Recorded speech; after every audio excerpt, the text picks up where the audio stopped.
You have been selected for verification. Verification. Verification.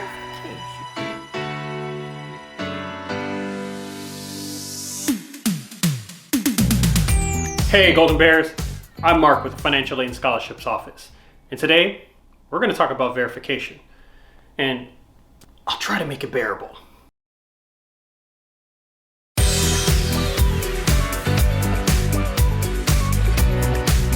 Well, verification is a process used by the Department of Education, the California Student Aid Commission, and the Financial Aid and Scholarships Office to document or verify the data you reported on your FAFSA or DREAM App application.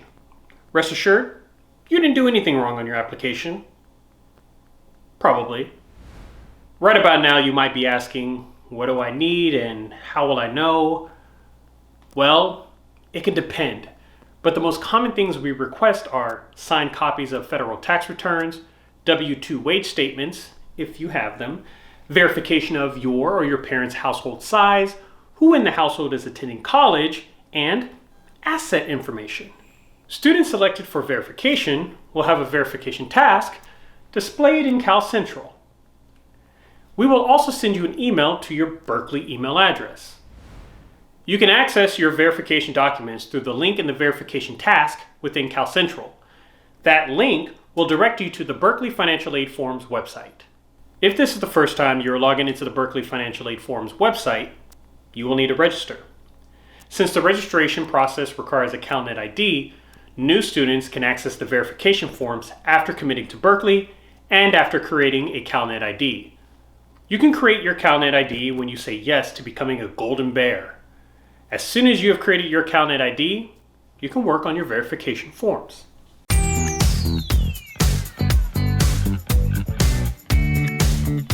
Here are some registration tips. When registering for the first time in the Berkeley Financial Aid Forms website, you will be asked to provide your first and last name, date of birth, and your Social Security number for FAFSA filers, or your California DREAM Act ID number for California DREAM Act application filers. This is needed to confirm your identity and to match your aid application to your CalNet ID. The information you provide during your registration process, like your name, date of birth, etc., has to match exactly what was provided on the FAFSA or DREAM Act application. You will not be able to register if they don't. So make sure to refer back to your FAFSA or DREAM Act application to verify so you can finally log in and be verified.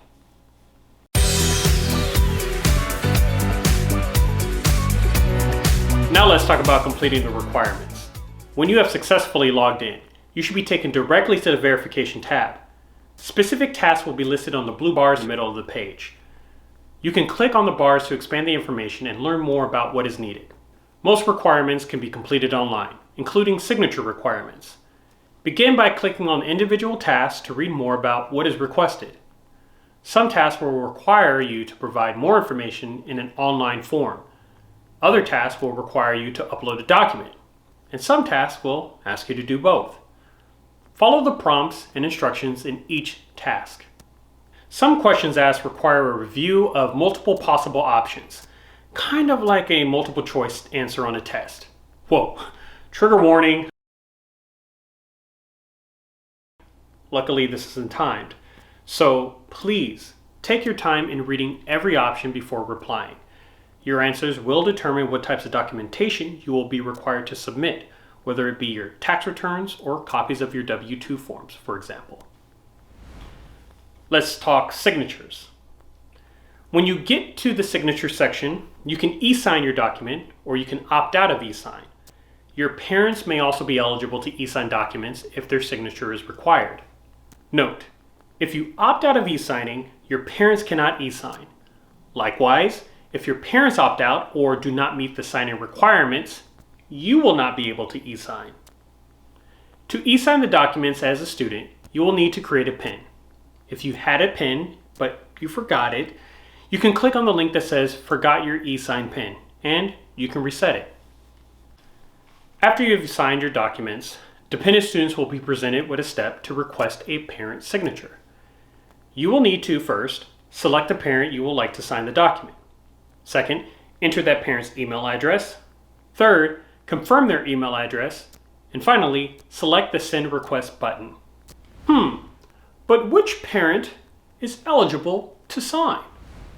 Great question. For students who filed a FAFSA, your parent is eligible to e-sign if at least one of your parents has a valid Social Security number. For students who filed a California DREAM Act application and your parents reported all zeros in their Social Security number, your parent is able to create an account as long as they can provide all the required information and match to the Cal DREAM Act application. If you are not able to or opt out of e-signing the documents, you will have the opportunity to download, print, sign, and upload your documents. When everything is completed, the final step is to press the green Submit button. No, seriously, press the green Submit button, and we'll take it from there. So what happens next? Well, our financial aid counselors will review the information submitted for verification, compare it to what was provided on the aid application, and make changes if needed. There could be a need for clarification or additional information. If that is the case, we will notify you via email and text message if you opted into SMS. If we made changes to the aid application based on the documents you submitted, your financial aid eligibility may also change. In addition to verifying certain tax information on the federal tax return, Berkeley employs an in-depth analysis when awarding our own institutional grant funds. There are items reported on the tax return that we take into consideration, which the federal government may not. In turn, this may change the financial aid you were originally offered.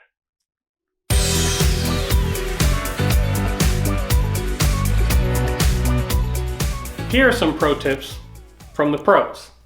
Use the IRS data retrieval tool when possible. This is a tool on the FAFSA and DREAM Act applications that allows you to import your information directly from the IRS. Remember to read those text messages and those emails closely and respond as quickly as you can. Complete all forms as requested and take the time to read over that information to avoid making any errors. It is important to be as accurate as possible when you can. Errors can create delays, so make sure that tax forms have signatures and try not to delay in submitting information. With over 6,500 students selected for verification each year, it can take 6 to 8 weeks for review from the date of your submission. Verification is important because it is needed to provide you with a real offer of aid. The sooner you submit your documents, the sooner we can provide you with an award package. And remember, press the green button to submit.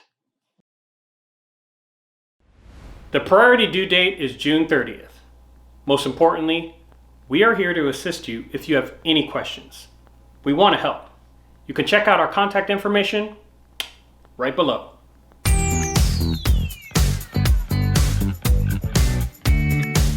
Well, there you have it. Verification. That was easy, right? Right? Anyways, I hope you took away something that was useful for you that will help you on your journey here at Cal. Remember, you can always reach out to us if you have any questions. Until next time, I wish you all good luck and go Bears!